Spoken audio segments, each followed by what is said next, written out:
Je vous propose de débuter cette présentation. Donc, je vais commencer immédiatement par vous présenter le sommaire. Donc, rebonjour à tous, je m'appelle Frédéric Canevet, je suis Product Manager chez Eloquent. Donc, Eloquent, je le présenterai dans quelques secondes. C'est une société qui vous permet de faciliter le dialogue avec vos clients. Donc, la présentation de ce web séminaire va commencer par justement un rappel sur qui est Eloquent. Ensuite, on parlera en fait de qu'est-ce que la culture client, les fondamentaux, qu'est-ce que c'est exactement. Ensuite, nous verrons les 3 leviers à actionner pour diffuser et optimiser une culture client dans une entreprise. Nous verrons un cas client, on fera un gros focus sur un client qui s'appelle Bouygues Télécom. Et ensuite, on parlera en mineur d'un autre client B2B qui s'appelle Lafarge. Et vous verrez, ces 2 cas-là devraient vous montrer un exemple de ce qu'il est possible de faire très simplement dans une entreprise. La dernière partie de cette présentation concernera la rentabilité, puisque, je le disais précédemment, c'est très bien de penser au client, de mettre en place une culture client, mais tout cela doit avoir bien sûr une finalité et une rentabilité. Et donc, je vous donnerai quelques éléments pour pouvoir en discuter, par exemple, avec votre directeur, manager, etc. Donc tout d'abord, une rapide présentation d'Eloquent. Qui sommes-nous? Eloquent, c'est une société qui est spécialisée dans la relation client depuis 2001 avec 2 gros piliers. Le premier pilier, c'est le dialogue, donc comment on va pouvoir dialoguer plus efficacement avec ses clients. Et le deuxième pilier, c'est l'écoute, l'écoute client, en particulier au niveau des enquêtes de satisfaction et de l'analyse sémantique. Donc, je vous ai mis ici un petit schéma de ce que l'on peut faire avec nos clients, ce que l'on peut leur proposer pour optimiser les relations clients. Donc, c'est vraiment le schéma idéal, sachant que là, on déploie la majorité de nos solutions, mais on peut également déployer nos solutions par briques et acheter uniquement un module dans tout ce que nous proposons. Donc, par exemple, un client qui vous contacte, peut vous contacter par téléphone, via un chatbot, via du chat, etc., ou même via du self-service, via un ticket qui va ouvrir, une recherche qu'il va faire sur le site Internet. Ensuite, il peut être mis en contact via le centre de contact ou envoyer un email qui est traité par des agents du centre de contact. Suite à ça, il peut y avoir une enquête de satisfaction qui est envoyée, soit tout simplement post-interaction avec l'agent par téléphone, une fois qu'on a raccroché. Ça peut être également fait en magasin, par exemple pour Orange. Lorsque vous visitez une boutique Orange, en fait, vous avez la possibilité de laisser un avis, et donc c'est nous qui le laissons, et l'avis est publié en ligne. On peut également le faire, comme on le fait avec SFR, une fois une visite effectuée en boutique, on reçoit en fait un SMS pour faire une enquête de satisfaction.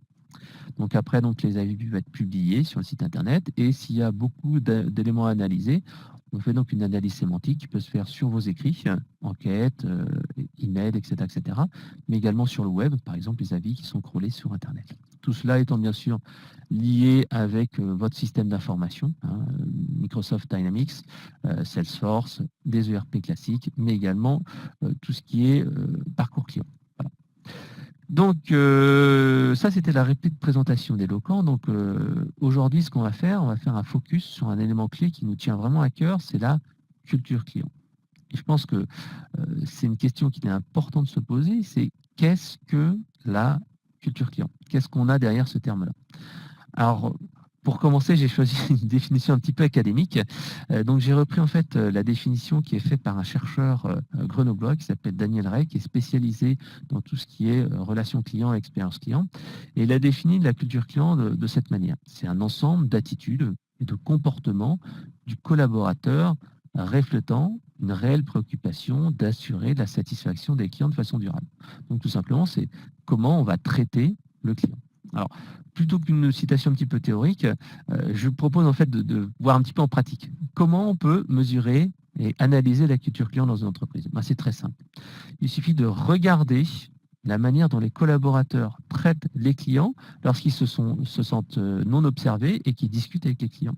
C'est très simple. Si à la caisse d'un magasin, par exemple, les gens n'ont pas cette orientation client-là, ça va se voir tout de suite. Donc en fait, ça peut être aussi au téléphone, ça peut être également par les emails, etc., etc. Donc il suffit de regarder comment les gens font et comment ils agissent. Mais ça peut se faire également au niveau des managers. C'est-à-dire, lorsqu'un manager a une crise, imaginons que il y a un problème de chiffre d'affaires qui n'est pas atteint, qu'est-ce qu'on fait? Comment en fait on en parle?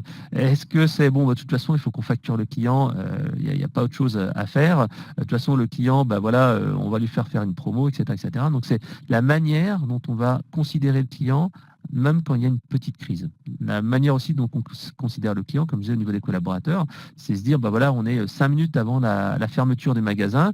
Est-ce que la personne qui est manager du magasin, qui est à la caisse, dit non, mais désolé, vous ne pouvez pas rentrer, on ferme dans 15 minutes le magasin, ou dans 5 minutes, c'est fermé. Et là, forcément, la personne qui est devant se dit non, attendez, vous fermez à 15 heures et normalement, on pourrait quand même rester un petit peu plus. Donc en fait, c'est cet aspect déceptif qui montre en fait que la culture client peut véritablement avoir un impact important sur le sentiment et la perception des clients sur votre entreprise. Donc voilà, première chose, on regarde de manière opérationnelle ce que font les collaborateurs. Deuxième chose, on voit comment ça se passe au niveau des managers lorsqu'il a un problème avec les clients. Et la troisième chose, de manière beaucoup plus globale, c'est comment est gérée et perçue l'insatisfaction client dans l'entreprise. Est-ce que lorsqu'un client fait une remontée, ça peut être une remontée par email, en face à face, etc., qu'est-ce que l'on en pense? Qu'est-ce que pensent les collaborateurs? Est-ce que c'est plutôt un moyen de progresser? C'est pris non pas comme critique, mais comme plutôt quelque chose que l'on peut améliorer dans l'entreprise. Est-ce que ça va mobiliser les gens? Si les gens disent ah, c'est compliqué de vous joindre ou c'est compliqué d'utiliser tel truc, est-ce qu'on va se dire de toute façon le client il faut qu'il s'y fasse ou c'est pas si simple, c'est pas si compliqué que ça, vous devez quand même y arriver? Ou alors au contraire, on va se dire on va s'orienter vers le client et dire ok, d'accord, j'ai bien compris que vous avez des difficultés, j'ai bien compris que c'est complexe. Voilà, on va essayer de s'améliorer, améliorer les choses. Donc il faut savoir, est-ce que ça va être un levier de mobilisation et un moyen de progresser, ou au contraire, c'est plutôt une division, c'est-à-dire que les gens vont se rejeter la balle. Oui, mais si le client n'arrive pas à utiliser le produit, c'est parce que la doc est mal faite, parce que ceci, parce que cela. Ou est-ce qu'au contraire, on va être en commun, se dire, OK, il faut qu'on progresse et qu'on s'améliore. Et est-ce que ça va être également un déni des problèmes? C'est, de toute façon, le client, il faut qu'il se forme, il n'a pas été, il a pas utilisé, il n'a pas bien compris comment utiliser le produit, etc., etc. Donc, véritablement, ces 3 points-là permettent déjà, d'une manière un peu plus qualitative, de vous dire quelle est la culture client dans votre entreprise.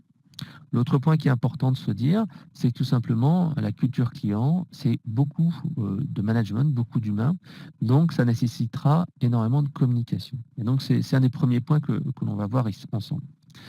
Donc, le premier point, avant toute chose, c'est d'avoir une implication de la direction. C'est un élément clé. Sans cette implication de la direction, on n'arrivera pas en fait à diffuser une bonne culture client. Alors la direction doit commencer par un élément clé et majeur, c'est rappeler le pourquoi. Pourquoi il faut avoir une culture orientée client? Pourquoi il faut chercher à améliorer l'expérience client? Si les collaborateurs ne comprennent pas le pourquoi de cette démarche, forcément, ça va être compliqué de diffuser une culture client et d'avoir une orientation client. Donc, une phrase clé que j'aime bien rappeler, elle n'est pas récente, elle date en fait de début du siècle, donc des années 1900. C'est Henry Ford en fait qui l'avait dite. C'était tout simplement, ce n'est pas l'entreprise qui paye les salaires, mais les clients. Cette phrase très simple permet véritablement de matérialiser que si l'entreprise existe, si les collaborateurs sont rémunérés à la fin de chaque mois, c'est tout simplement parce que ce sont les clients qui payent. Ce n'est pas l'entreprise qui paye, c'est véritablement les clients. S'il n'y a plus de clients, il n'y a plus d'entreprise. Donc il faut expliquer que le client doit être chouchouté, doit être gardé. On parle souvent du client roi. On ne va pas non plus aller au-delà de ça. Le client peut avoir tort, mais en fait, il faut quand même le considérer et dire que c'est lui qui fait vivre l'entreprise. Et ça, c'est un élément clé de la communication qu'il faut rappeler. Le deuxième point que je voulais voir avec vous, c'était pourquoi il est important maintenant, de nos jours, de se concentrer sur la culture client, sur l'expérience client. Pourquoi c'est essentiel maintenant? Alors, il y a plusieurs raisons. La première raison, c'est tout simplement, vous le voyez comme moi, la concurrence s'est fortement accrue. On voit, les concurrents sont généralement à un clic, 2 clics, il est facile de changer de produit, de fournisseur. Deuxième chose, la différenciation par le prix est devenue de plus en plus complexe. Il y aura toujours quelqu'un qui sera moins cher. Si votre positionnement, c'est « je suis le moins cher de mon marché », à un moment donné, il y aura toujours des difficultés parce qu'il y a des petites startups qui se lancent, il y a des gens qui font ça avec des coûts de structure qui sont beaucoup plus faibles. Donc, si on mise uniquement sur le prix, on a vraiment un risque de se faire dépasser à un moment donné. Troisième chose, les clients sont plus votre propriété. Auparavant, c'est quand on avait un fichier client, il était captif, c'était un vivier. Désormais, c'est beaucoup plus compliqué puisque tout simplement, on a une page Facebook, on a un compte Twitter, les gens participent à des salons, les gens sont sur LinkedIn, etc., etc. Donc, on est beaucoup plus facile d'identifier des personnes, des clients, et d'aller après les relancer. Donc, en fait, il est vraiment essentiel de se dire que mes clients sont plus mes clients. Je dois leur donner une bonne raison de rester avec moi. Et c'est pas parce qu'ils sont mes clients depuis des années qu'ils ne peuvent pas changer. Puisqu'en fait, mes clients sont beaucoup plus versatiles, sont sursollicités, sont surinformés. Il suffit d'aller sur Internet et rechercher quelques petites informations. Et tout de suite, on va pouvoir identifier des concurrents. Et remettre en balance un fournisseur, changer de fournisseur, etc., etc. En même temps, les attentes et les besoins des clients évoluent beaucoup plus vite. C'est plus comme avant, on pouvait rester pendant des années avec une même solution. Les clients ont besoin d'être écoutés, on a toujours besoin d'être en phase avec eux. Donc, tout cela pour dire que le relationnel, le service, l'expérience client sont des éléments clés parce qu'ils seront beaucoup plus difficiles à copier que des fonctions ou du prix. Un exemple très simple, vous connaissez comme moi Apple, pendant des années, ils ont été véritablement en avance de manière technologique sur tout ce qui est smartphone. Ils avaient véritablement inventé le smartphone avec écran tactile, etc., etc. Donc ils ont eu une avance à la fois sur les produits, mais également le prix, parce qu'en fait, un rapport qualité-prix qui était exceptionnel. Et là, depuis déjà quelques années, ils commencent à être rattrapés sur le fonctionnel et sur le prix par de nouveaux acteurs. On parle de Samsung, on parle d'autres marques comme cela. Pourtant, Apple continue à attirer alors que les produits, pour moi, ils sont un petit peu inférieurs à ceux de leurs concurrents de manière technique et technologique. Et qu'est-ce qu'ils apportent en plus? Ils apportent de l'émotion.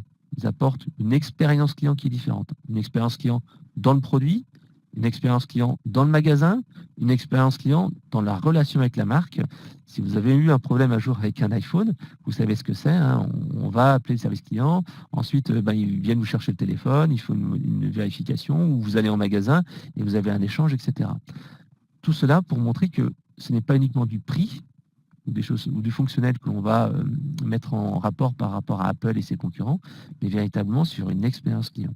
Pareil, si vous avez déjà acheté des capsules de type Nespresso, vous verrez que l'expérience client que l'on a en magasin, que l'on a avec le service client, est tout à fait exceptionnelle.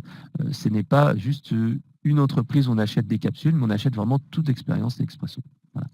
Donc tous ces éléments-là qui sont le relationnel, le service, l'expérience client, sont très difficiles à copier. Ce n'est pas comme une fonction qu'on peut vraiment imiter et faire la même chose. Une expérience client, c'est de l'humain, c'est du service. Donc en étant basé là-dessus, on peut se différencier et garder une avance et un avantage sur ses clients. Voilà. Donc ça, c'était vraiment cette première partie de la présentation où je suis revenu un petit peu sur les fondamentaux d'une relation client. Je voulais vous dire également que l'orientation client et la relation client, ce n'est pas un 100 mètres. C'est véritablement une course de fond. C'est-à-dire que comme c'est un élément qui doit changer, qui doit venir de l'entreprise, qui doit venir des collaborateurs, il faut véritablement se dire que c'est un plan qui va être travaillé sur plusieurs semaines, plusieurs mois. On ne peut pas dire du jour au lendemain, allez, on va commencer à écouter nos clients. Les clients, c'est important. Si la culture client n'était pas là au départ, il faudra la diffuser, faire changer les mentalités. Donc, comme je le disais précédemment, ça nécessite une impulsion de la direction, montrer l'exemple. C'est une orientation qui dépend de chacun. C'est pas quelque chose qui va être fait via un programme marketing. C'est tout le monde chacun dans son travail qui va faire que l'expérience client va être globale. Même la personne de la facturation qui a la comptabilité doit avoir une notion de culture client. Elle doit aussi se dire je suis là pour rendre service au client, je suis là pour l'aider. Le client ne c'est pas un emmerdeur qui me demande un duplicat de facture. S'il a un problème de facture, il demande un duplicata, c'est qu'il en a besoin. Et donc à ce moment-là, l'expérience client doit également être correcte à ce niveau-là. Donc on le verra dans le parcours client, tous les éléments doivent être pris en compte. C'est pas uniquement l'utilisation, mais ça peut être des petits points comme ça, comme avoir un duplicat de facture. On doit pouvoir l'avoir facilement, le récupérer et que cette demande se passe de la meilleure façon possible. C'est également une stratégie sur le long terme. Encore une fois, on met en place des actions et c'est des actions qu'on va suivre sur la durée. Et c'est pas juste un programme de fidélité, ce n'est pas juste une refonte d'un site internet, ce n'est pas une formation uniquement sur une partie des équipes du service client. C'est véritablement une stratégie long terme qui va se mettre sur l'ensemble en fait de l'entreprise. Voilà. Donc ça, c'était cette petite partie introduction. Je vous ai mis quelques exemples ici sur cette partie communication, puisque la communication est un des moteurs majeurs.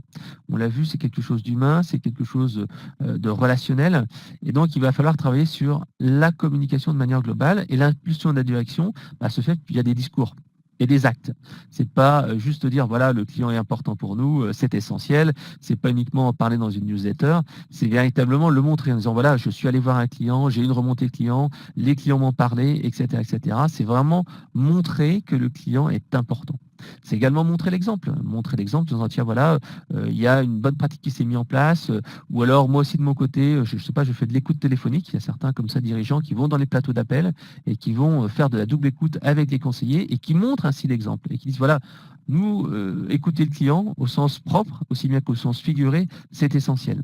C'est également travailler sur les rémunérations, par exemple, mettre une prime ou pouvoir indexer une partie des primes sur des indicateurs comme par exemple le NPS, Net Promoter Score, qui correspond entre guillemets au bouche-oreille de la marque. La deuxième partie, c'est également les communications. J'en parlais il y a quelques secondes. C'est mettre dans les outils de communication de l'entreprise, newsletter par exemple, affichage, des informations sur l'importance de la culture client. Je vous ai mis ici juste en bas quelques photos que j'ai prises lorsque je suis allé il n'y a pas très longtemps chez Bouygues Télécom, justement à Vélizy, au siège social.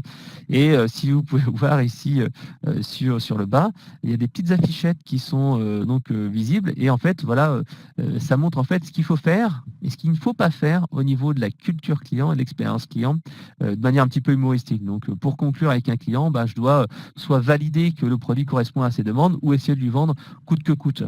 Si un client n'est pas content, qu'est-ce que je fais? J'essaye de résoudre son problème ou au contraire, je dis désolé, je peux rien faire et je vais vous transférer un service, etc., etc. Donc, c'est montrer avec des éléments de communication très simples qu'on doit penser au client, on doit être orienté client. C'est également dans les attitudes.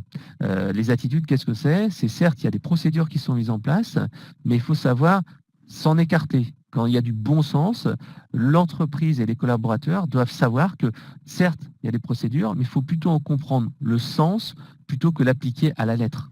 Si on a une procédure, par exemple, pour faire un retour d'un produit ou accepter une remise ou quelque chose comme ça, et que le client n'a pas, par exemple, un document ou n'a pas fait ceci, cela, et que vous a dit non, mais j'ai déjà fait, j'ai déjà essayé, il faut lui faire confiance. Il faut accepter de ne pas appliquer à la lettre les procédures, puisque justement, si le conseiller pense que appliquer les procédures à la lettre, c'est ce qu'il faut faire, ça peut poser des problèmes, parce que parfois les procédures peuvent aller à l'encontre en fait de l'expérience client. Les procédures sont faites pour standardiser, structurer, mais parfois en fait il faut aller au-delà de ça et se dire ok, comment je vais faire pour apporter une meilleure expérience client. C'est également apporter de l'autonomie. On a pas mal de bonnes pratiques là-dessus aussi, des bonnes pratiques au niveau, par exemple, des conseillers du service client pour leur permettre, par exemple, d'accorder des gestes commerciaux. Des sociétés comme oui, SNCF, comme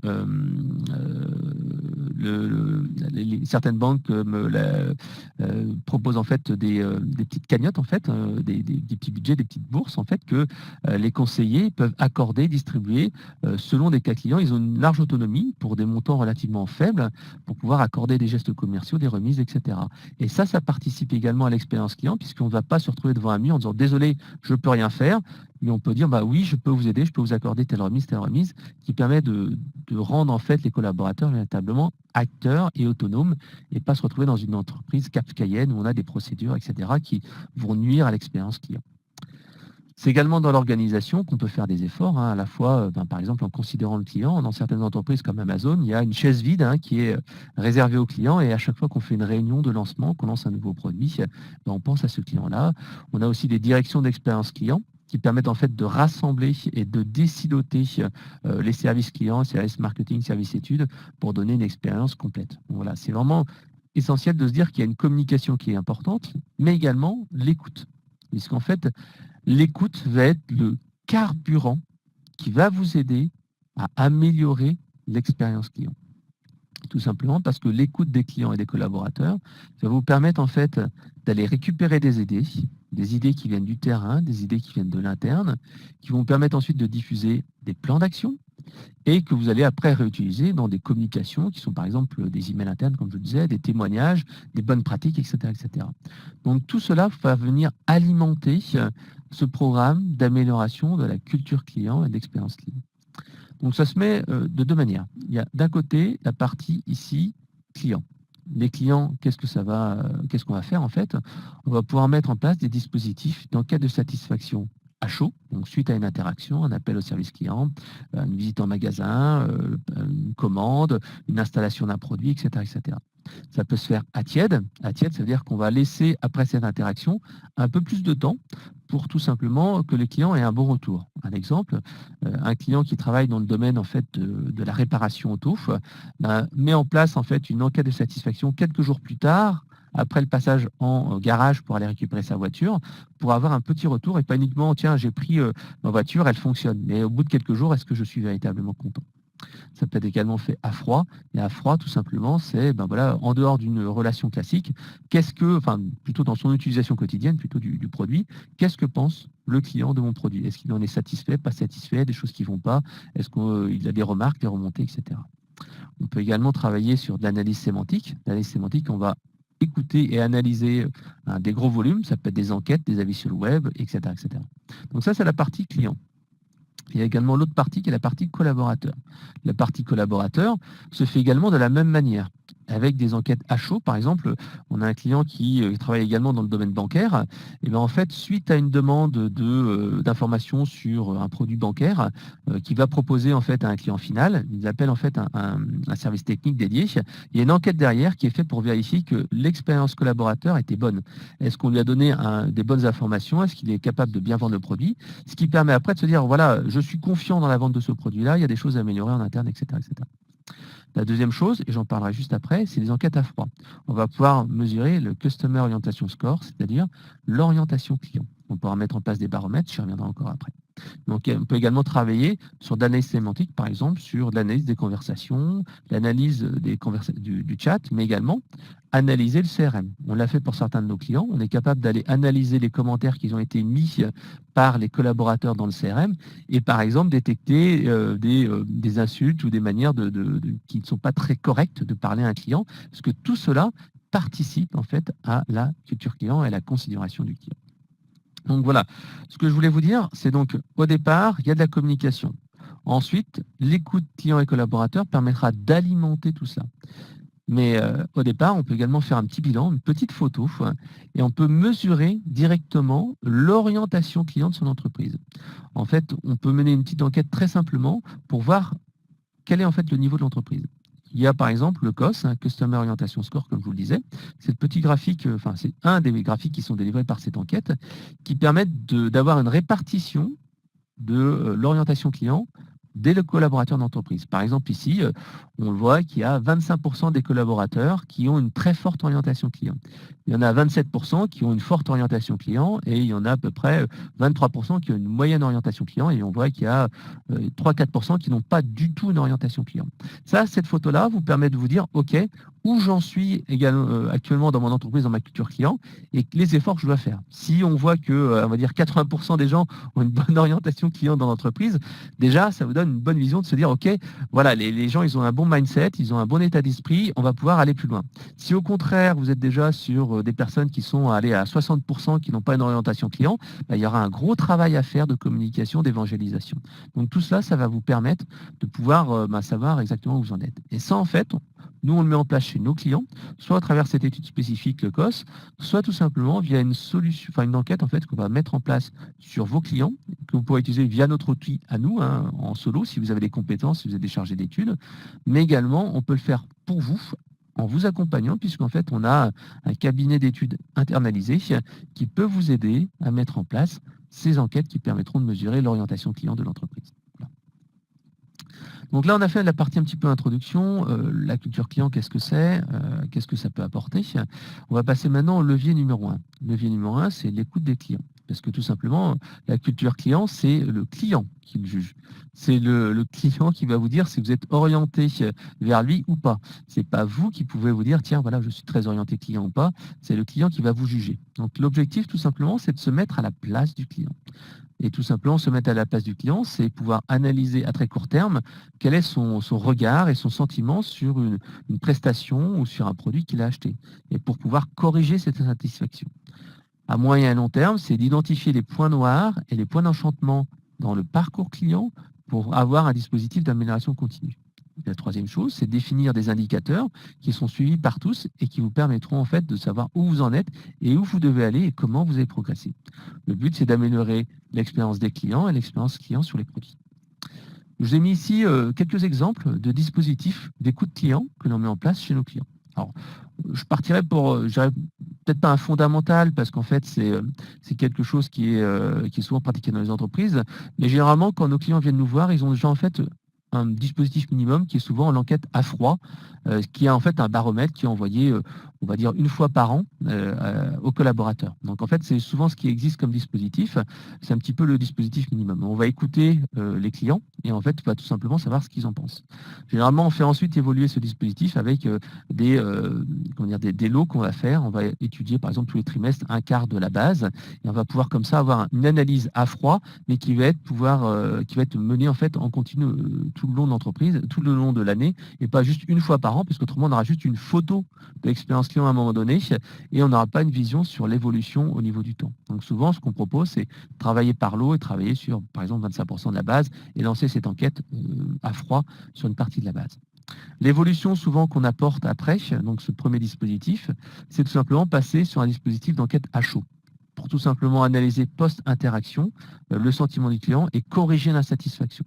Suite à ça, on peut même passer à un dispositif d'enquête à tiède pour analyser un ressenti s'il y a besoin en fait d'analyser un usage après une utilisation un peu plus longue du produit.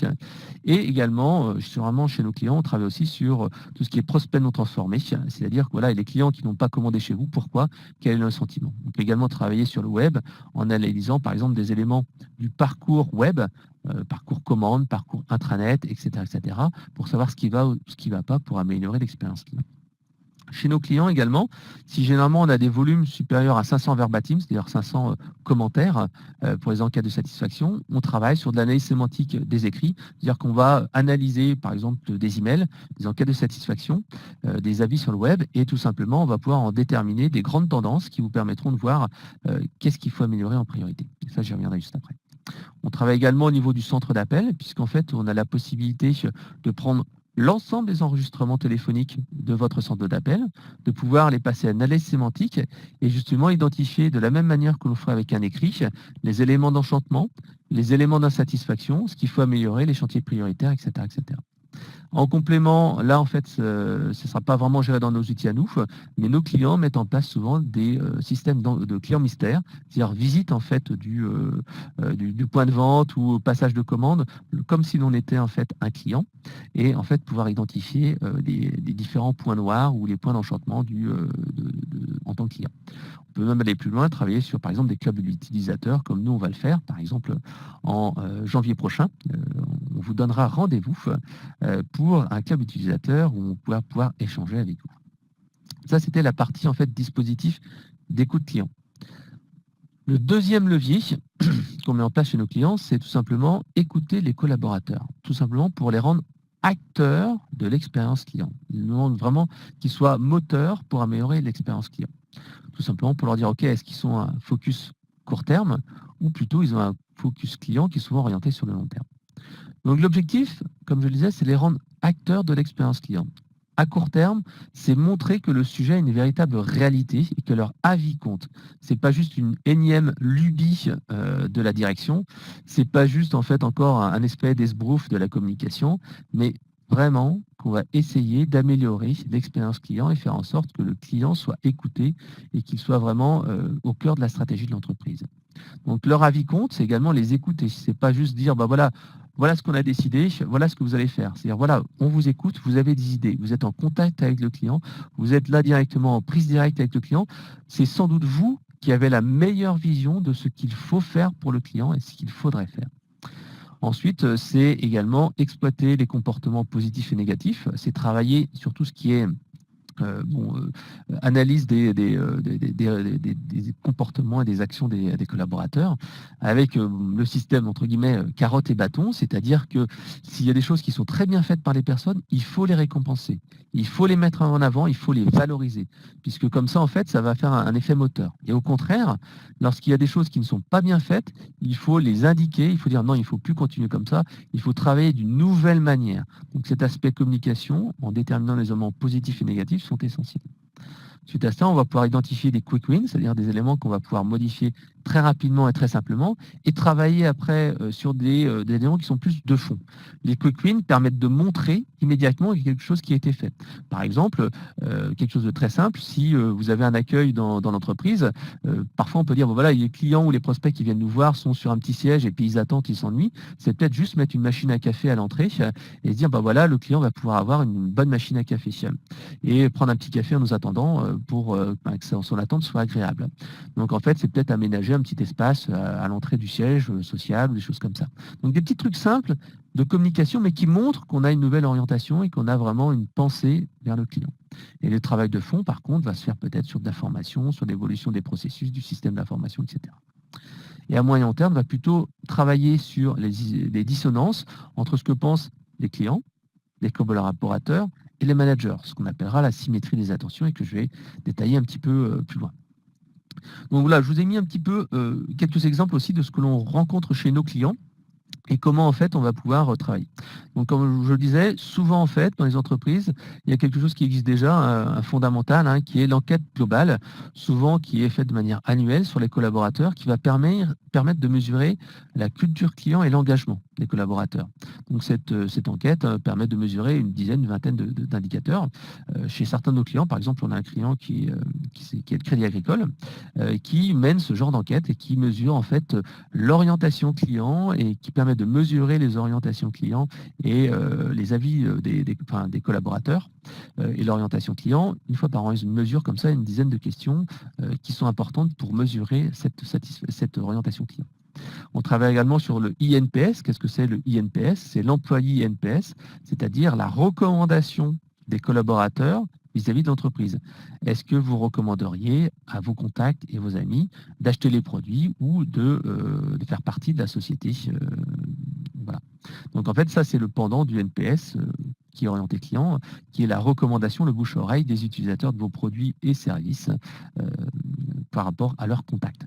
Donc on va vraiment travailler sur ce premier pilier, ce premier fondamental, qui est tout simplement l'enquête globale sur la culture client. Une enquête assez longue, généralement plutôt qualitative, qui permet d'avoir un premier niveau. Deuxième chose, on va travailler plutôt sur, là c'est une entreprise qui sera un peu plus mature, sur des enquêtes de satisfaction régulières. On va encore une fois travailler par l'eau sur le INPS, encore une fois, et on va tout simplement diffuser des indicateurs aux collaborateurs. Donc ça peut être des collaborateurs finaux ou des managers. On va diffuser régulièrement le NPS des clients, qu'est-ce qu'ils en pensent, les remontées clients. On va intégrer ça dans les réunions managériales en disant voilà, le NPS a évolué, on a mis telle chose en place, telle manière, etc., etc. On va également travailler, comme je disais, sur la symétrie des attentions. La symétrie des attentions, qu'est-ce que c'est? On va tout simplement pouvoir comparer ce que disent les clients par rapport à ce que pensent les collaborateurs. Et ça, c'est assez intéressant parce que ça permet d'identifier les dissonances. À un moment, un client peut penser une chose et un collaborateur peut penser l'inverse.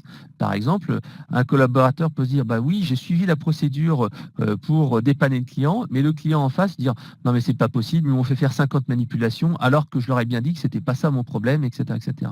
Ou ça peut être un client qui dit c'était super à l'agence, il y a mon conseiller qui m'a aidé à faire ça, et le conseiller qui peut dire au contraire, le client me demande souvent de faire cette manipulation ou cette procédure-là, mais c'est compliqué pour moi parce que dans le système d'information, c'est pas pratique, donc moi, j'aime pas du tout faire ce truc-là.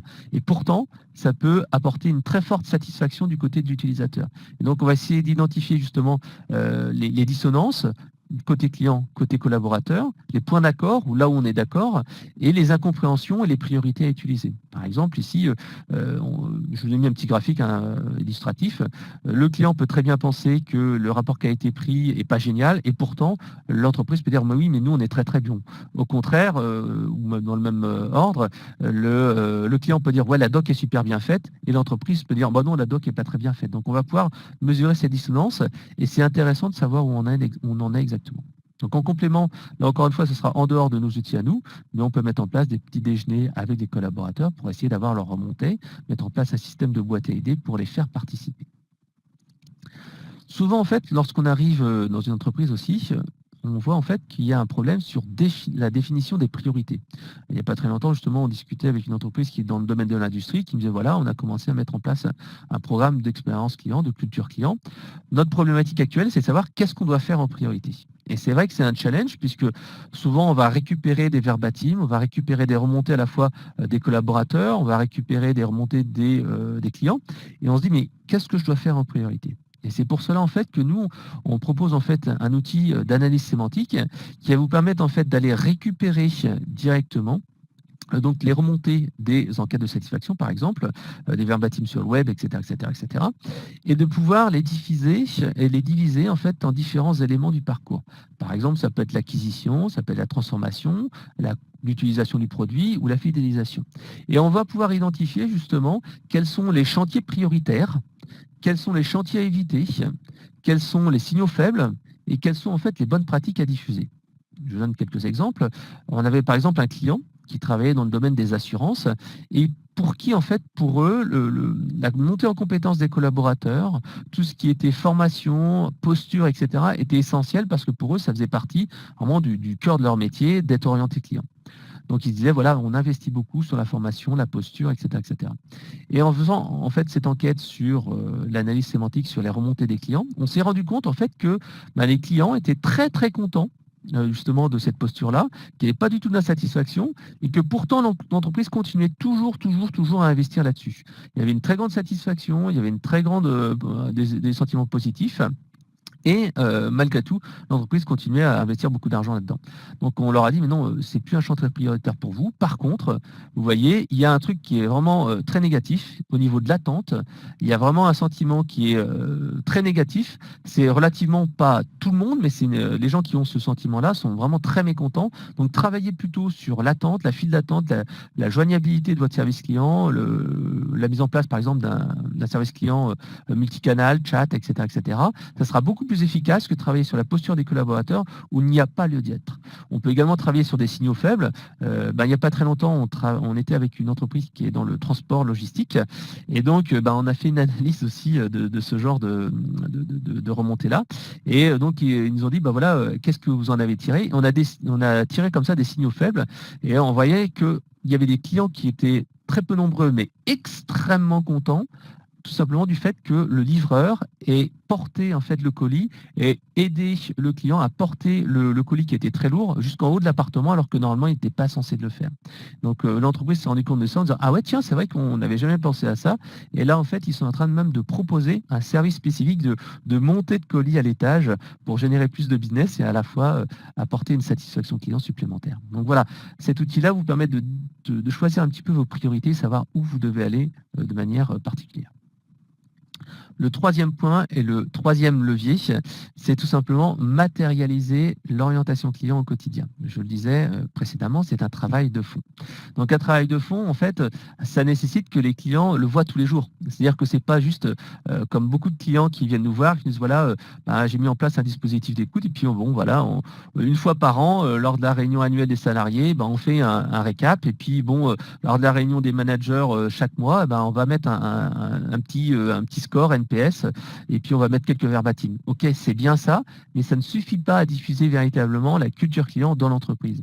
Ce qu'il faut faire, c'est qu'il faut matérialiser l'orientation client au plus près des clients et au quotidien. Et c'est pour ça en fait qu'on a créé nous cette application Cockpit qui permet en fait d'avoir vraiment le client au plus proche de son cœur et pouvoir vraiment avoir cette orientation au quotidien.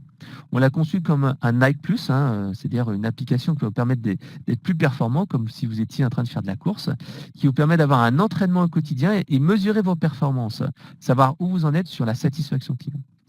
Deuxième chose, on a conçu comme un Facebook qui permet en fait d'avoir le retour et les verbatims des clients et savoir exactement ce que le client pense. Parce que parfois on peut se dire, bah oui, de toute façon le client il n'a pas pu utiliser son produit ou son service pendant un jour, oh c'est pas grave, il peut bien s'en passer. Sauf que lorsque l'on voit les verbatims, là c'est totalement différent. On voit véritablement que le client a été furieux, qu'il n'a pas pu utiliser le produit pendant un certain temps. Ça, on a eu le cas il n'y a pas très longtemps avec une entreprise qui travaillait dans la téléphonie. Et c'est vrai que d'avoir le vrai retour du client qui dit, voilà, on n'a pas pu travailler, on était 10 collaborateurs pendant une demi-journée, qu'est-ce que vous faites? Est-ce que vous avez des solutions alternatives? Là, tout de suite, qu'on a le verbatim client, qu'on a le remonté client direct, ça change. Le troisième point, c'est tout simplement avoir un GPS qui permet de piloter l'expérience client et de savoir exactement où sont les points noirs, où sont les points verts et où on doit agir en priorité. Et le dernier point, je le disais, c'était avoir une boîte à idées 2.0 pour engager les collaborateurs et en faire des acteurs. Donc comment ça marche? C'est très simple. Tout simplement, notre application permet d'aller récupérer les données de nos enquêtes de satisfaction par email, par SMS, par messages vocaux. Ça permet même d'aller chercher via nos dispositifs d'analyse sémantique des avis. Ça permet aussi d'aller chercher sur le web et d'aller récupérer des données non structurées. Mais également, on peut intégrer des données de centre d'appel, d'autres indicateurs que vous pouvez faire. Et tout cela, en fait, on va le mettre dans notre base de données. Ça va être mis après dans notre application et on va pouvoir voir des parcours clients différents selon le profil client, etc., etc. Voilà. Alors, de manière concrète, comment ça se matérialise? En fait, c'est très simple. Comme je vous parlais tout à l'heure de Nike Plus, tout simplement, on va pouvoir mettre dans les mains des clients, enfin des collaborateurs plutôt, donc cette application qui permet de voir, ben voilà, au niveau de mon service, au niveau de mon produit, quel est le niveau de satisfaction des clients. Par exemple, je vois le NPS. Le NPS, je suis en moins 22, je suis en progression, je suis en baisse, etc., etc. Je peux également travailler sur des éléments. Si je suis, par exemple, au niveau du centre d'appel, je vois mon taux de traitement, mon décroché. Est-ce qu'il est en hausse? Est-ce qu'il est en baisse? Est-ce que mes flux sont traités, sont mieux traités ou pas? Donc, ça permet de voir exactement où j'en suis au niveau de l'instant T, mais également mon évolution sur la semaine, le trimestre, et voir les actions que j'ai postées, et au contraire, si ça va moins bien, qu'est-ce qui s'est passé? Et si ça va mieux, bien entendu, aller féliciter les équipes, bravo les gars, regardez, on a un NPS de moins 22 ce mois-ci, c'est vraiment génial, bravo pour vos efforts. On peut également proposer une vision de l'expérience client personnalisée avec un parcours client. C'est-à-dire que là, je vous ai mis quelques exemples. Un premier exemple qui est en fait dans le domaine de tout ce qui est immobilier, où tout simplement on va pouvoir avoir l'expérience client sur le site web, sur les agences, aux conseillers au téléphone, sur la création d'un dossier, à propos des associations de locataires. Donc on va à cette première phase d'information. La deuxième phase qui est plutôt la location, la première visite, l'entrée dans les lieux, le paiement, etc., etc. Et ensuite la vie du locataire avec les incidents, les entretiens, qu'est-ce qui se passe. Là on va pouvoir voir en fait cette vision-là. Dans un autre secteur d'activité, par exemple, là, c'était un domaine plutôt dans le transport, on verra ce qui se passe au niveau des différents points de vente, au niveau des différentes lignes. Est-ce que le confort est bien, le prix, les horaires, les services, etc., etc. Mais également dans le domaine bancaire, qu'est-ce qui se passe au niveau de la simplicité, de la création du dossier, les garanties, les tarifs, etc., etc. Voilà. On peut bien sûr mettre en rapport la vision du parcours client et la vision du parcours collaborateur. C'est-à-dire qu'on va pouvoir ici directement voir ce que pensent les gens, les clients finaux au niveau du point de vente, et ce que pensent en fait les collaborateurs, cette fameuse symétrie des attentions. Est-ce que pour un client, la formation, ça se passe bien? Là, on voit dans cet exemple que la formation, ça se passe pas du tout. Ils disent, bah non, la formation, ça va pas du tout, on a 1,6, tandis que l'entreprise se dit, bah non, la formation, on est très très bien. On voit qu'il y a ici une dissonance qui est vraiment importante. Par contre, ils sont d'accord que l'installation, c'est pas génial et qu'on peut s'améliorer là-dessus. Voilà. Donc tout cela permet tout simplement de voir ce qui se passe. Donc cette note est intéressante, mais ce qui est encore plus intéressant, c'est de l'explication. Et l'explication se fait via les verbatims. Les verbatims permettent de voir ce que disent les clients, ce qu'ils en pensent véritablement, et d'expliquer les choses. Et comme je le disais tout à l'heure, on va pouvoir utiliser ce fameux système de carottes et de bâtons, c'est-à-dire qu'on va pouvoir voir un verbatim qui est vraiment intéressant.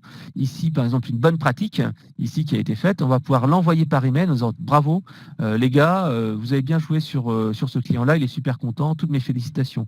On met en copie le manager, en copie éventuellement le conseiller. Ça permet de motiver les gens et de dire voilà, on vous écoute, on vous regarde, vous faites de très belles choses, continuez. On peut également, comme je disais, avoir une boîte à idées.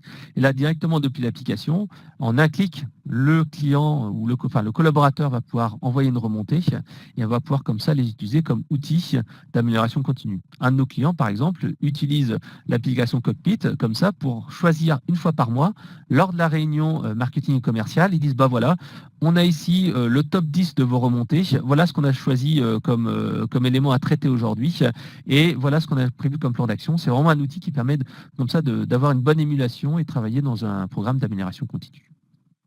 Donc les bénéfices sont simples. Hein. Quand nos clients mettent en place cette application, ils ont des bénéfices concrets. Quand on est responsable de la relation client et de la transformation digitale, ils nous disent tout simplement que ça permet de donner une réalité concrète et diffuser une culture client qui est vraiment tangible. Ça permet également de communiquer de manière ludique et personnalisée avec un parcours client. On voit les différentes choses, on voit les remontées clients. Ça permet de monitorer des indicateurs clés. Ça permet d'analyser l'impact de ces actions. Pour la direction et les managers, c'est tout simplement un baromètre, mais également une vision temps réel. Plusieurs utilisateurs de l'application me disent, voilà, moi ce qui m'amuse, c'est tous les matins, je regarde un petit peu les verbatims, les derniers, je regarde un peu les choses et ça me donne une petite vision de comment ça se passe dans l'entreprise.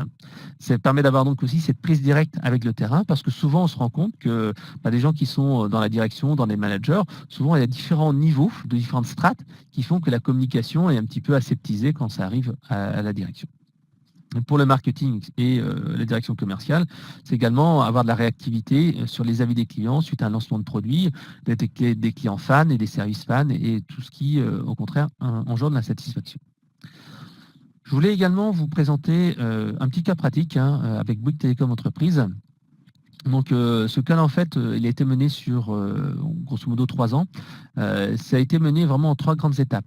La première étape, c'était en 2015, où tout simplement, ils ont mis en place une première adhésion de la direction par rapport à une analyse de la satisfaction et une analyse au niveau du parcours client. Ils ont commencé par un parcours client, entre guillemets, statique, c'est-à-dire qu'ils ont dit, voilà, comment ça se passe. Donc, ils ont fait une photo, en fait, de l'expérience client, avec des entretiens qualitatifs, avec des collaborateurs, avec également des clients. Suite à cela, ils ont mis en place un dispositif d'écoute client à chaud avec une diffusion des données auprès de 400 collaborateurs et avec également un traitement de l'insatisfaction. Actuellement, par exemple, leur record, c'est 13 minutes entre le moment où un client a répondu à une enquête et le moment où il est rappelé par le manager de l'agence la plus proche, c'est 13 minutes. Et là, je vous assure que ça donne un effet véritablement waouh. Donc, première étape, une photo. Deuxième étape, on a le film où on va tout simplement pouvoir réagir et mesurer et faire un processus d'amélioration continue. Et le dernier point, c'est ce que j'appelle plutôt moi la radio. Alors pas la radio qu'on écoute, mais la radio au sens radiologie, c'est-à-dire qu'on va pouvoir passer au rayon X, la satisfaction client, avec un cockpit, donc l'application que je vais présenter juste avant, qui permet en fait de monitorer et d'unifier le parcours client avec une vision directe. Ça permet véritablement de mettre dans la main de tous les collaborateurs les enquêtes de satisfaction et donner beaucoup plus de puissance. Puisque les enquêtes de satisfaction, souvent, sont réservées, entre guillemets, à un sérail et une élite. Là, elles sont diffusées à l'ensemble des collaborateurs. C'est plus de 200 collaborateurs qui n'avaient auparavant jamais accès aux enquêtes de satisfaction qui ont une prise directe. En particulier des commerciaux, des gens qui sont nomades sur le terrain et qui permettent en fait d'exploiter ces données. Et en plus, avec ce projet-là, par exemple, on a gagné un prix, pas plus tard qu'en juin dernier, on a gagné le prix donc de la transformation interne, de la culture client au salon CX Paris, qui a été accordé par le magazine Relations Clients Magazine. Donc ensuite, les bénéfices ont été vraiment concrets. Ça, c'est donc un des utilisateurs de l'application qui est responsable de l'expérience client, qui nous dit voilà.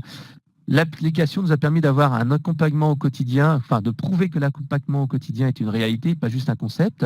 C'était véritablement une source de différenciation commerciale parce qu'ils ont pu montrer à leurs clients qu'on les écoutait. Regardez, dans l'application, on vous écoute. On prend en compte vos remarques et il y a même les réponses qui ont été effectuées par le service client. Et le comité de direction, il a tous les jours en main cette solution, il voit les indicateurs, il voit les efforts qui sont faits. Et tous les collaborateurs sont investis au quotidien vraiment pour cela. Et ils ont continué. Par exemple, là, vraiment, ils sont véritablement sur une vision 360 de client. C'est ce que permet l'application. Vision à la fois l'installation, la vie de tous les jours, la recommandation et tout ça. Ils sont passés maintenant d'un discours qui était orienté sur le prix, sur le service, à vraiment une expérience client et une qualité de service et une sens du service. Et ça a permis vraiment de se différencier puisqu'ils peuvent vraiment prouver à leurs clients qu'ils ont une orientation client et qu'ils sont écoutés, qu'ils essayent de faire de leur mieux pour améliorer l'expérience client. Le deuxième cas que je voulais vous présenter, c'est tout simplement le cas Lafarge. Lafarge est une société qui vend en fait du ciment, du béton, des granulats, etc., etc. Et tout simplement, ils ont eu une volonté de mettre en place une culture client beaucoup plus forte dans leur entreprise. Et tout simplement, ils n'avaient rien du tout et on les a aidés en fait avec une série d'ateliers pour définir les moments de vérité. Quels étaient les moments de vérité dans la relation client? C'était la prise de commande, c'était la livraison, c'était la gestion des réclamations. Et on leur a dit, OK, d'accord, voilà les moments de vérité, voilà ce qu'on va mettre en place comme éléments de mesure. Et donc, on a fait des enquêtes de satisfaction par SMS et par email. Par SMS pour les gens du terrain, par email en fait pour les gens qui étaient plutôt en termes de réclamation, qui étaient dans les bureaux. Et pour diffuser cette culture client, on a mis deux outils principaux.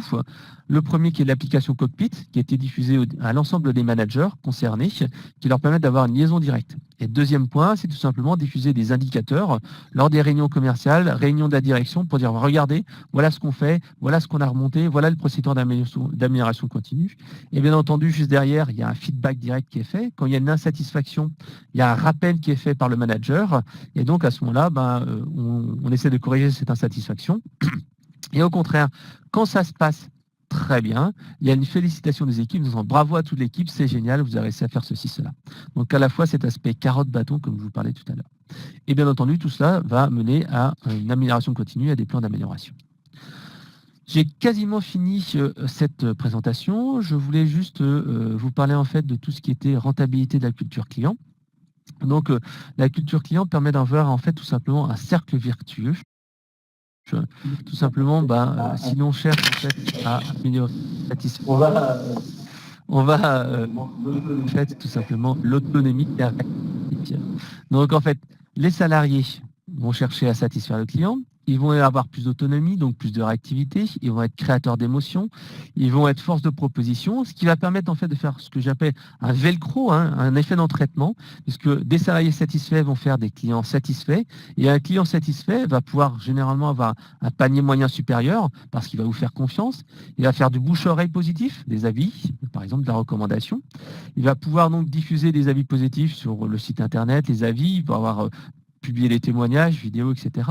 Il va pouvoir faire des suggestions d'amélioration pour améliorer vos produits et services. Comme il est satisfait, vous allez pouvoir lui vendre des produits premium et il va pouvoir accepter de payer un petit peu plus parce que votre qualité de service et votre suivi est supérieur. Et également, vous allez pouvoir aussi faire des achats croisés, ce qui vous permet en fait tout simplement d'aller vendre des produits complémentaires et d'améliorer votre panier moyen.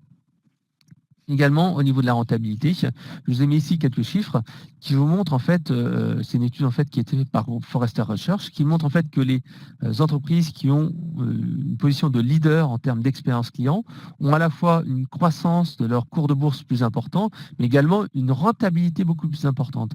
Alors que les retardataires, eux, ont forcément une croissance boursière et une rentabilité beaucoup plus faible. Voilà. J'en ai fini pour cette présentation. Comme je vous le disais précédemment, l'objectif, c'était de vous donner les clés et les piliers pour diffuser une culture client dans l'entreprise. Ce que je voulais vous dire de manière vraiment synthétique, c'est que la culture client, ce n'est pas que de la communication, même si c'est important. C'est un véritable travail au quotidien. Il y a une mesure de la satisfaction client-collaborateur. Comme je disais, un velcro, un client satisfait, généralement, aura eu un collaborateur satisfait qui essaiera de faire son maximum pour l'aider. Ça nécessite également une diffusion de cette information. Cette culture, ces chiffres et ces données de l'expérience client ne doivent pas être réservés à un sérail, ils doivent être diffusés à l'ensemble des collaborateurs pour que tous aient une vision commune et partagée, mais également qu'il y ait une animation. Ce n'est pas juste une réunion commerciale ou c'est une réunion marketing ou une réunion une fois par an. Ça doit être vraiment faire partie du quotidien. Et bien entendu, à la fin, la définition de processus d'amélioration continue. Pour terminer, ce que je vous proposais, c'est un plan d'action. Un plan d'action très simple que vous pourrez mettre en place cette semaine, dans un mois, dans 3 mois. Votre plan d'action, cette semaine, c'est très simple. Commencez par le plus simple à mettre en place. Jouez le client mystère pour vos propres produits. Vous verrez exactement comment sont traités vos clients et quel est le sentiment que doit ressentir un client. Deuxième chose, matérialiser l'orientation client de la direction générale ou la direction d'expérience client ou la direction des services. Il y a tout simplement une communication dédiée en disant voilà, tiens, on est en train de mettre en place un dispositif, on va mettre en place des améliorations, etc., etc. Troisième chose, contactez-nous pour mettre en place votre première enquête client pour avoir des indicateurs clés. On peut vous aider tout simplement à mettre en place un mini baromètre pour avoir une vision photographique, comme je disais, une photo de l'expérience client. Qu'est-ce qu'ils en pensent? Donc, bien sûr, on va parler du NPS, on va parler de la satisfaction, etc., etc. D'ici un mois, le deuxième partie, c'est tout simplement lancer une enquête auprès de vos collaborateurs pour voir en fait justement avec cette symétrie des attentions, qu'est-ce qui se passe, qu'est-ce qu'ils en pensent. Deuxième chose, diffuser le résultat de vos enquêtes aux managers. Les enquêtes que vous avez faites sur les clients, vous allez pouvoir en fait les diffuser aux managers, en particulier via l'application Cockpit. Troisième chose, mettez en place des quick wins, c'est-à-dire des quick wins, des choses que vous pouvez mettre, des choses qui peuvent être mises en place très rapidement et qui vous serviront de levier de communication et ensuite communiquer dessus. Voilà, on a mis en place quelque chose très rapidement et voilà, ça bouge. Et d'ici 3 mois, vraiment, c'est normalement l'évolution logique, c'est mettre en place un dispositif client à chaud, d'écoute client à chaud pour gérer l'insatisfaction et mettre en place un dispositif d'amélioration continue.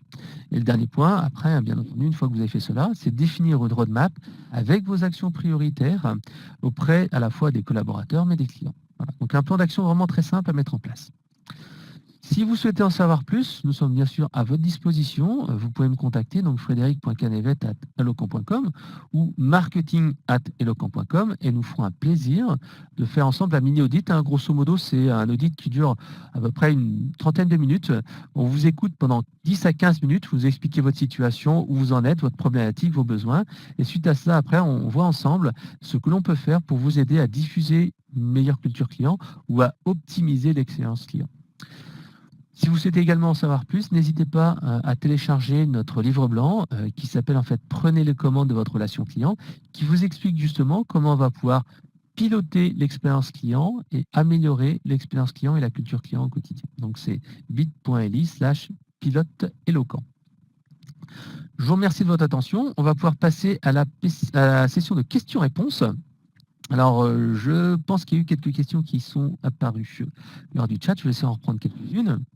Donc, n'hésitez pas, je suis vraiment à votre disposition. Hop.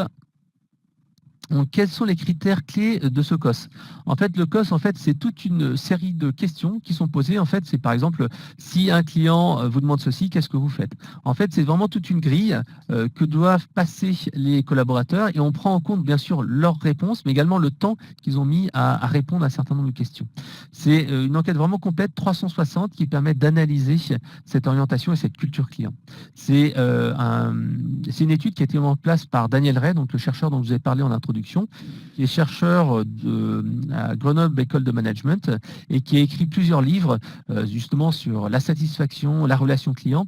Et son enquête est vraiment le fruit de travail de plusieurs années de recherche et elle a été mise en place dans beaucoup d'entreprises et qui permettent comme ça d'analyser vraiment cette orientation client et d'avoir cette photo de l'orientation client de l'entreprise. Voilà. Si vous voulez en savoir plus, n'hésitez pas. Donc, il y a un site internet, mais également, on est là pour vous aider à le mettre en place. Donc, une question d'Armel également. Je ne sais pas par où commencer. Est-ce que vous faites de l'accompagnement pour mettre en place un dispositif de monitoring de l'expérience client? Oui, bien entendu. Donc, en fait, si vous n'avez rien du tout, en fait, on a un système d'ateliers qui vous permettent de savoir où vous en êtes, quels sont vos objectifs, ensuite, quels sont les moments de vérité, etc., etc., le reporting, les outils. Et donc, on vous accompagne vraiment pour mettre en place ce dispositif de monitoring de l'expérience client et de diffusion. Si vous avez déjà quelque chose, en fait, on a également un autre programme, le CX Programme, qui vous permet en fait d'analyser votre situation. Donc c'est un programme vraiment très complet qui permet de voir en fait où vous en êtes, qu'est-ce que vous avez comme dispositif, comment on peut l'y améliorer, etc., etc. Donc on a vraiment deux solutions selon votre situation et qui peuvent vous aider tout de suite de manière efficace à améliorer l'expérience client. Donc Souchet H qui nous demande comment effectuer ces démarches lorsqu'on est en EI. Entreprise individuelle, je pense que c'est ça. Si vous êtes tout seul, tout simplement pour effectuer vos démarches, si vous avez quelques clients, vous pouvez lancer vous-même vos propres enquêtes de satisfaction sur vos clients pour savoir en fait quelles sont leurs remontées, qu'est-ce qu'ils en pensent, et pourquoi pas aussi interroger les personnes qui ne sont pas en fait clients pour vous, chez vous, pourquoi les prospects n'ont pas commandé chez vous, pour quelles raisons. Donc là, vous allez pouvoir mesurer l'expérience client. Une autre question de Doriana. Est-ce que l'on est obligé d'avoir les logiciels éloquents pour avoir l'application Cockpit? J'ai déjà une solution d'enquête de satisfaction. Alors, merci pour cette question qui est intéressante. Ne vous inquiétez pas. Bien sûr, nous, on préfère que ce soit nos outils d'enquête de satisfaction qui soient utilisés, puisqu'en fait, il y a des intégrations natives, mais on peut très bien aussi intégrer des solutions d'enquête tierces, et on l'a déjà fait, pour en fait vous diffuser les résultats dans notre cockpit, l'application cockpit, et on peut même avoir un mix. On a certains clients qui utilisent nos outils d'enquête pour un certain nombre d'enquêtes à chaud, et ils ont d'autres outils pour diffuser des enquêtes un petit peu plus qualitatives. Et en fait, on va tout mixer ça en fait dans l'application Cockpit pour avoir une seule vision unique et centralisée de la relation client et de l'expérience client. J'ai une autre question. Votre cockpit peut-il afficher sur le même écran les données de plusieurs enquêtes venant de plusieurs sources différentes, comme des enquêtes venant par SMS ou par email? Oui, bien entendu, c'est du multicanal, c'est-à-dire que si vous faites une enquête de satisfaction avec nos outils ou d'autres outils par email, par SMS ou par message vocal, tout simplement, on va pouvoir retranscrire ces données-là et les résultats via le même outil et la même interface. Combien de temps cela met pour mettre en place votre application Cockpit? Alors, grosso modo, il faut compter à peu près 1 mois pour mettre en place l'application. Donc, il y a un premier atelier où, en fait, on va analyser vos besoins. Qu'est-ce que vous souhaitez mettre en place comme indicateur, comme élément de mesure, etc. Et suite à ça, on fait des propositions de maquettes. Et après cette maquette, en fait, on passe tout simplement à l'opérationnel. Alors, je vais regarder s'il y a d'autres questions qui sont venues. Alors, je crois que j'ai plus trop de questions. N'hésitez pas, on a encore, on va dire, 4-5 minutes devant nous. Donc, si vous avez des sujets qui vous passent par l'esprit, si vous avez en fait des questions qui vous intéressent, profitez-en, on est véritablement à votre disposition. On peut également, comme je vous le disais, mettre en place ensemble un système d'audit, c'est-à-dire que vous nous laissez vos coordonnées, donc marketing@eloquent.com ou faudait.canevet@eloquent.com. Nous convenons en fait d'un rendez-vous téléphonique qui dure à peu près une demi-heure, et pendant ce premier quart d'heure de cet entretien, vous nous dites en fait ce que vous faites, où vous voulez aller, vos objectifs, vos challenges, et suite à ça, en fait, on travaille justement sur votre problématique, et suite à cela, si jamais en fait il y a un besoin de mettre en place un dispositif d'écoute, une nouvelle des solutions pour dialoguer avec vos clients, on sera à votre disposition pour aller plus loin. Voilà. Je crois qu'il est 12 heures. On avait prévu de se faire un web séminaire de 45 minutes avec un petit peu de session de questions-réponses. Ah, je vois que Laurence qui m'a laissé une dernière question. Est-ce que votre application est appropriée pour une TPE? Alors, notre cible est quand même plutôt les PME et les grandes entreprises, puisqu'en fait, pour une petite entreprise, c'est vrai que on a quand même un dispositif qui passe beaucoup par des ateliers, de l'écoute et du sur-mesure, c'est-à-dire qu'on va véritablement s'adapter à vos besoins, on va faire vraiment s'adapter à votre parcours client, on va vraiment s'adapter à vos différents canaux de vente, de communication. Donc, en fait, on essaie vraiment de faire du sur-mesure pour être vraiment au plus près de ce que veulent, que ressentent en fait vos clients. Et notre solution va être un petit peu trop importante en fait pour une petite entreprise. Ça sera vraiment, si vous êtes juste toute petite, si vous êtes toute seule ou 4-5 entreprises, 4-5 personnes dans l'entreprise, ça sera quand même un petit peu trop important pour vous. On s'adresse vraiment comme aux entreprises qui ont d'une taille un peu plus importante. Encore une fois, on travaille beaucoup sur l'accompagnement et l'adaptation de nos outils, de nos solutions aux besoins de nos clients. Alors, je vais peut-être le temps de prendre une dernière question, si on a une. Autrement, je vous souhaite une très bonne journée, un bon appétit, Et donc, rendez-vous très prochainement pour une prochaine session qui aura lieu en novembre. On va faire en fait une journée spécialement dédiée à la relation client et à l'expérience client au sens large, multicanal. On parlera de chatbot, on parlera d'enquête, on parlera d'analyse sémantique, on parlera d'intelligence artificielle dans l'autre de cette journée. Donc n'hésitez pas à nous laisser un petit message et bien entendu on vous enverra une invitation pour toutes ces prochains événements. Et comme le disait Éléonore, n'hésitez pas de noter le webinaire, ça nous permet justement de nous améliorer et de pouvoir vous offrir à chaque fois une expérience client, en tout cas spectateur, améliorée selon vos remontées. Je vous remercie. Latifa, Laurence, Nicolas, Peggy, Sophie, je vous souhaite à tous une très bonne journée et à très bientôt. Au revoir.